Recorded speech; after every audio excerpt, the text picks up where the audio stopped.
بسم الله الرحمن الرحيم. أمر وستان وكو أنجمني هريري كومال إسلامي لقر كان داني الاستجمار ستون وتسار ما مستا مروان قلالي وكاك ما مستا ناصح ملا فتح الله با ياوري أنجمني هرير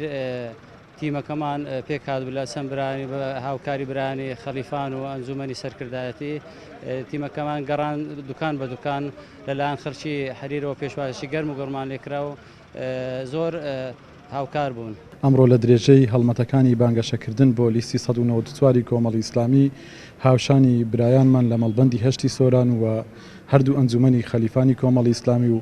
ئەنجومەنی هەریری کۆمەڵی ئیسلامی لەگەڵ برای بەڕێزم مامۆستا مەڕوان گەڵاڵی کاندیدی ژمارە 2 هەستاین بە بەسەرکردنەوەی شارۆچکەی هەریر هەڵمەتی گەڕان بەناو شارۆچکەی هەریرمان دەست پێ کرد. سپاس بۆخوا هاوڵاتیان بە شێوەیەکی گشتی بەدەمەوتونێکی باشیان هەبووە. ئێمە لێرەوە سپاسی هاوڵاتیانی شارۆچکەی هەریرەکەین، خوای گەورە